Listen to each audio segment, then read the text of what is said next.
Hey, it's me, Big P, and I wanted to go over a couple of the upgrades that I've made to the build. This is going to be kind of like a companion video to my League Start Exsanguinate cast on crit Inquisitor. We just got Awakener 5 down, pushing into the end game, throwing a bunch of random stuff at it, and it's going great. I could not be more pleased, especially considering how easy it was to gear, and just make like very solid investments in like a bunch of different places and really actually notice. Sometimes you'll spend a bunch of money on a build and not even be sure if it works. But you can, when the stuff works here, you can tell. So let's just get right into what I've changed. First off, let's go into the skills. A couple small things that I've moved around. So defensively, we're using a very high level Vol Molten Shell, which you can't even see all the way there, and a Frost Shield because it's really good against porcupines. And now that we do have Corrupted Soul, we can pretty much, I mean, and even before then, the Frost Shield eating your energy shield isn't really a huge deal. It's very much worth it even before you have Corrupted Soul or any amount of energy shield to feed the Frost Shield. It's just very strong, and again, those damn porcupines, they really help.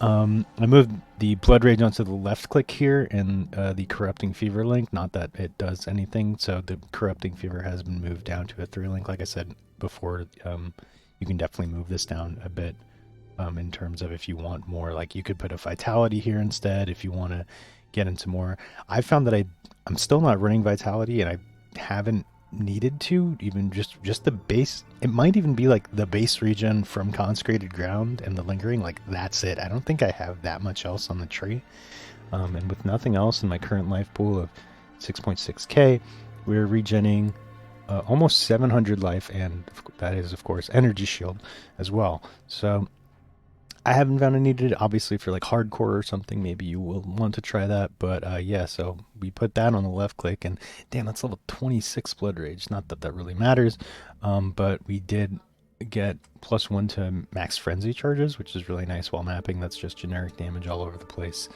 And what else? I guess Spell Cascade in the Arcanist brand. I was using Swift brand before, or you could also use Power Charge on critical if you want to boost your crit.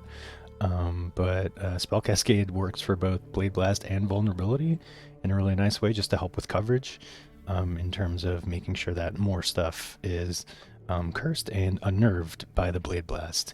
And I think that's about it. Oh no, I guess Chain, of course, I have to mention. So in the initial, dang it, in the initial build guide, I went over how I wouldn't see myself using Chain. I think it's too much of a hit on our front-loaded damage, but now I kind of really start to see in the later maps, especially when like Conqueror mobs are starting to like off-screen you and stuff like that, why Chain is so powerful for the build. It just gives it insane amount of reach, and if you're scaling the generic physical damage and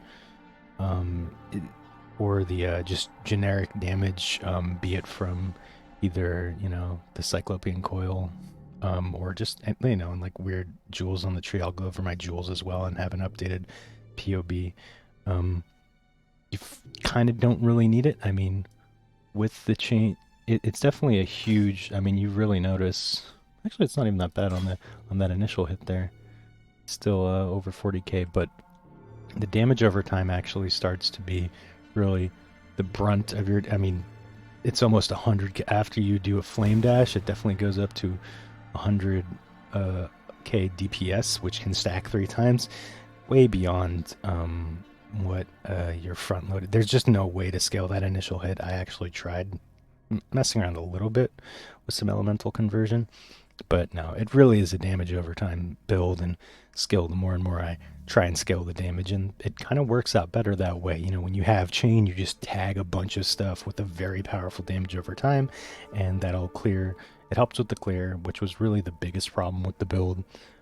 Ideally, I probably will still go for like maybe a rare crafted chest with even the newly nerfed Explode should scale with our physical damage and be fine. And then we can probably stick to whatever. But for stuff like for Sirus, I did swap over to Swift Affliction because it just doesn't really do anything.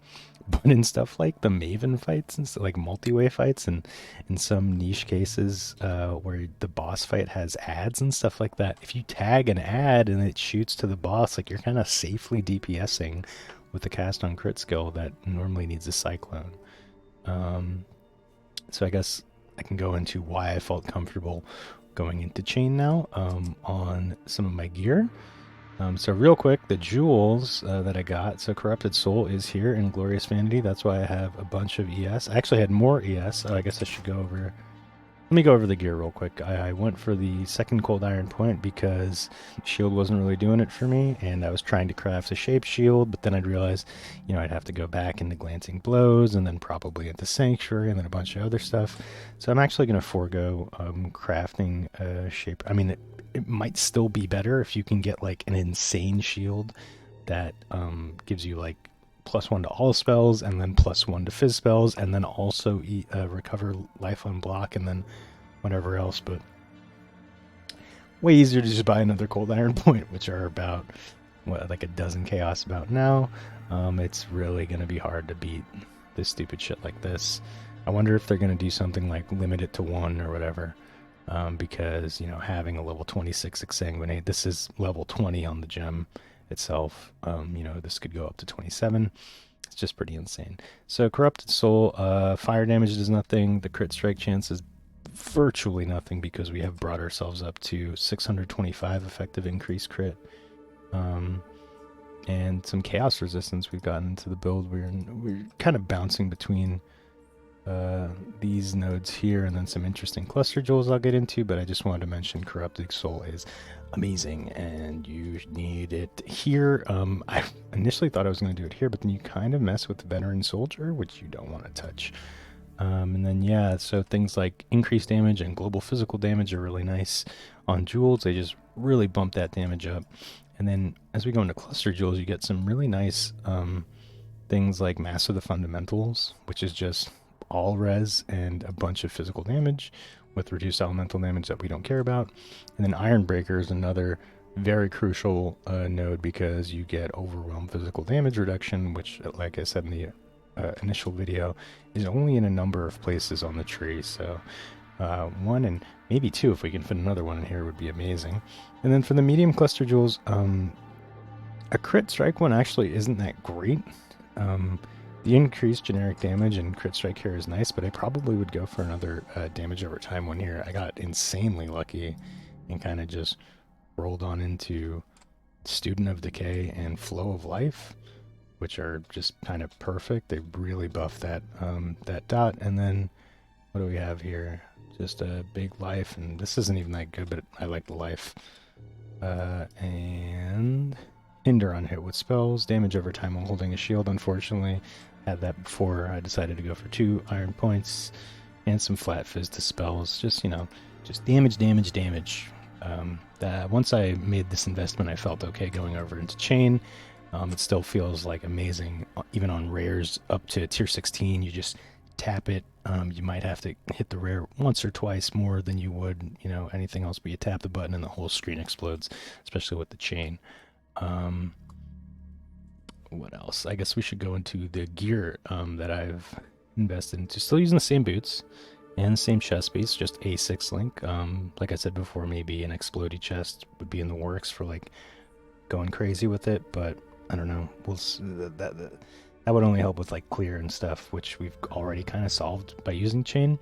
But Repentance is worth looking at. I started buying these, and on the first one I corrupted, you get kind of like the lowest reduced spell damage that you can.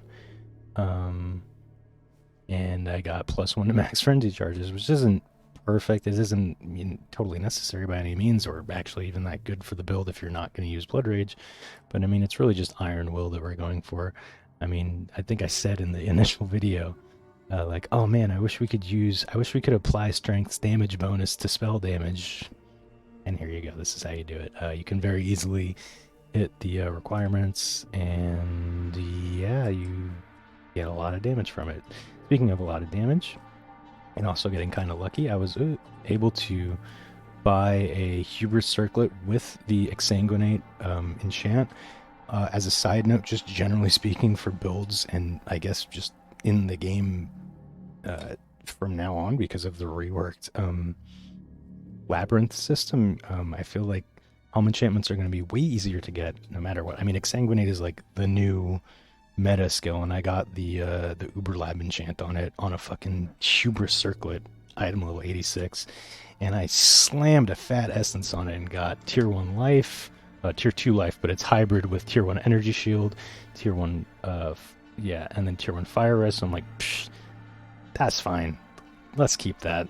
Crafted whatever resistances. It is worth noting now that I dropped the shield, resistances are a little trickier to come by. I'm barely eking out on the lightning res, but that can be fixed further with jewels. The rings I went for, I tried to craft myself some vulnerability on hit rings so we could free up a gem slot here for whatever we wanted to do. I probably wouldn't recommend trying to self-craft these because it is a very rare mod to hit. I would probably get one ring that's like shitty, whatever, as long as it has vulnerability on hit. Your effectiveness of damage will just shoot through the roof. I mean, it's just the difference between being able to tag something off screen with your chained Exsanguinate and casting an Arcanist brand, even with Spell Cascade, you know, the difference there's a very noticeable difference in immediacy. And, you know, the quicker you can automate it. I mean, I even forget to, like, do it on bosses sometimes, which, considering the fact that you need to DPS kind of within the first 4 seconds to get, like, the full effective DPS of your whole tree, it's not that big a deal. But honestly, 15% physical damage reduction is nothing to scoff at. Let's see what else. I ended up getting out of depth perception here, if not just because precision over here is just a little bit more efficient and gives you some movement speed. And while we're on the topic of movement speed, there was another cluster jewel. I was kind of working with some cluster jewels here. Quick getaway is really nice for mapping if you can get that on your cluster jewel instead. It's not really necessary. I would probably swap over into these generic damage over time clusters, though. I think there's a physical damage over time one too, and you got to be careful because there's a lot of dead nodes. I got, again, super lucky on this because generic damage over time applies to us. Every single thing, especially a nice fat chaos res on that, applies to our build. But things like, we're not using ailments, it's not a bleed build, so you got to be careful because they're full of stuff like that. I think I actually even fossil crafted this, maybe, or maybe just got kind of lucky with some chaos orbs. I've been chaos spamming a lot on just like random gear. That's probably why I didn't hit what I actually wanted. These are just okay rings with resistances I needed. Actually, tier 1 fire is on this as well. And this one just had a bunch of strength and int, which now that we're using repentance, strength is once again pretty important. I mean, we're essentially a stat stacking build. I think you can go for Shaper's Touch in the gloves if you really want to kind of go for a little bit more tanky. The build is not really wanting for damage, even with the chain and the main links. And further beyond, yeah, I'd get a chest. I'd maybe start double corrupting some of these because the 30%, you know, you can give or take that. Now that we're not running controlled destruction in main links, actually that's what we dropped because efficacy is way better. I was noticing some dead zones sometimes in the whatchamacallit, in procking the Exsanguinate on the Cyclone, but maybe that's just, you know, me noticing some weird bad rolls here and there. Yeah, the critical strike chance is up to 66.